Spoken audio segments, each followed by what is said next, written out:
Hi everyone, this is Mindy Eggen and welcome back to another video. In today's video, I am going to show you 3 ways that you can use the Daffodil Field background stamp. I think it's best to give you a couple ideas and really get more bang for your buck. My first card that you just saw, I will be doing some ink blending. This second card, we'll be doing copic coloring on colored cardstock. And my third card, we will be doing some quick watercoloring with the Nouveau shimmer powders. Now here's a look at the Daffodil Field background stamp. It just screams spring, which I am so ready for right now as I'm freezing and sitting here voiceovering with a jacket on, just to give you an idea how ready I am. So I started out by placing this in my Misty tool. Since it is a red rubber stamp, so it's mounted on foam already, I removed the foam insert from my Misty tool. And then I have a piece of 80-pound white cardstock that I put a little bit of repositionable tape on the back of, and I like to place my cardstock over the top of my stamp and then close the Misty. That just holds that paper in place for me if I want to stamp it again, which I usually do. So I prepped my cardstock with an anti-static powder tool, and I'm stamping it twice in embossing ink. Then I'm going to sprinkle on some clear embossing powder, and I'll tap off any of the excess. I'm going to cover the entire background, and after I heat set this, what this is doing is just trapping the white of the paper. If I was doing a colored cardstock, it would trap the color of that cardstock underneath the embossing powder. To do my ink blending today, I am using the Simon Says stamp Pawsitively saturated inks in Sunbeam, Lemonade, Field, and Sprout. And I will also be using their blending brushes. I'm going to be starting at one end of the card and using the darkest color out of my inks that I chose, which is Field, just using some circular motions to apply that darker ink towards the bottom. And I'm going to work it up just a little ways. Typically, when you have colors like yellow and green, you don't want to necessarily blend them together because it's not going to make a very pretty color.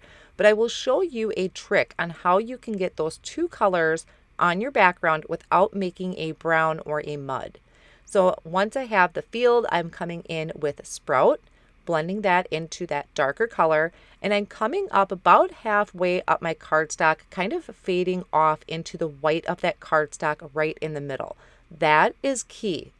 Then I flipped my cardstock and I'm starting at the other end with Sunbeam. Now, technically, I did choose 2 different colors of yellow, but really you could get away with 1 as long as you get light-handed as you get towards the middle. I did really want to intensify that one end just like I did on the other side with the green.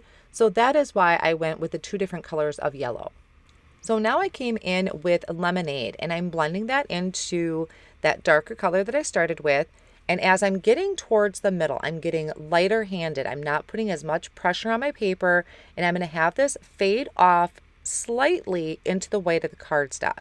And this is where it's really easy to get these 2 colors on the same piece of cardstock because they are not really going to touch. They're not going to overlap. They're kind of leaving a little highlight area there.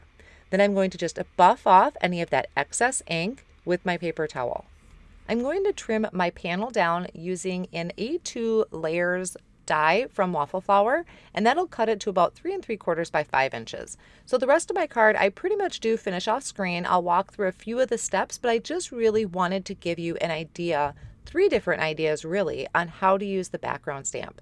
So I layered the back of this panel with some double-sided foam, and I'm placing it on an A2 size white card base that I have placed in my Misty and held shut with some Post-it tape just to help me make sure to align it straight. Off screen, I did die cut the Here For You about 3 times with 110-pound white cardstock, and I'm using the Gina K Designs Connect glue in these mini bottles to attach that, and I like to put a heavy block on it and let it sit for about a minute so it really attaches to the background. I thought some dewdrop embellishments would look really pretty on here, especially since this is a floral background. So I have some here in a little jewelry case, I think it is, and I'm placing them into the new Simon Says Stamps Traingle Trays. I use Traingle Trays anyway, but now it's even cuter that I have that little paw print on the bottom of my tray. So once again, using my Connect glue to attach those with my embellishment wand. Then I can easily just pour these back into my little container and place those back on my shelf. So that is a look at my first idea for you, which is pretty much my go-to when it comes to a background, is ink blending. But I do have two more ideas that I want to share with you. I know there's plenty more, but this is at least three that will get you started.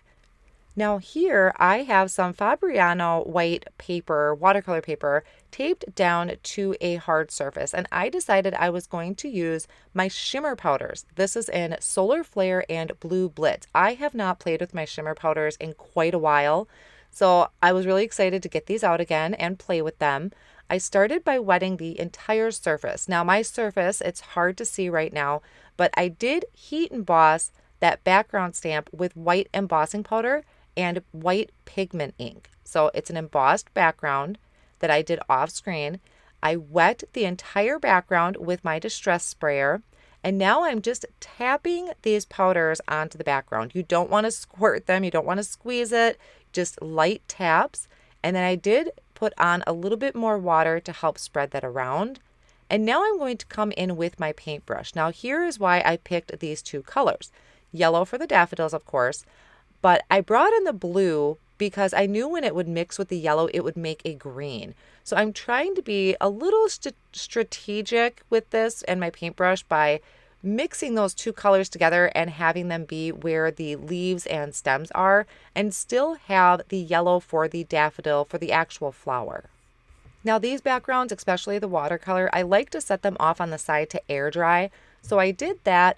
And then I came back and finished it, and I did that off screen to save some time. And the way I finished it off was once again trimming that panel down, lining it with the double-sided foam, or you could use foam tape or layers of cardstock. And then I have the Love You So Much word die that is layered together 3 times. And I also added some more of those dewdrops because I just thought they looked really great with this floral background. So now for my last card idea for you is going to be copic coloring on colored cardstock. I don't do this very often, but I really should because it is really easy to do since the colored cardstock is already giving you kind of your highlight area, so to speak. So I stamped this on the sticky note cardstock from Fawn, and I have 3 markers here for a yellow combination on my daffodils. I'm going to just show you one flower that I did coloring for. The rest I just kind of did off screen while watching some lives on YouTube. So it's a great way to kind of pass the time. And these really make for amazing backgrounds because you already have that color there. So there's not as much blending that you have to do. Now another thing you could do with this, which I didn't do on my card, but I did color in the flower and the leaves, but you could also color in those empty spaces, whether it would be with maybe a dark blue or a black. If you really wanted to add contrast to your background, you could do that as well. So here are some greens. I'm just showing you real quick how I came in with my green. I have a couple greens that seem like they need a refill, so it was a little splotchy at first, but you could see that the green worked really well on that yellow cardstock. So after I finished coloring this entire panel, I did trim this down as well and add it to a white A2 size card base. And I finished it off with using a reverse sentiment strip that says thanks a bunch. I didn't want a huge word die to cover up all of my hard work. Here's a final look at the 3 cards that I made. This is the one using the shimmer powders. It's really hard to catch the shimmer powder on camera and even in pictures, but it is really pretty and very shimmery. This is the Copic colored one. I love that beautiful yellow with the white background. And this is the ink blended one. So there's 3 ideas to get you started, even though there's tons more techniques that you can do with background stamps. And daffodils are just really fun, kind of uplifting, and get me very hopeful for spring. I will have all of my supplies that I used today in the video listed down below in the video description and over on my blog as well, along with individual pictures of the cards. Thank you so much for joining me today. Here are a few more videos that I think you may enjoy.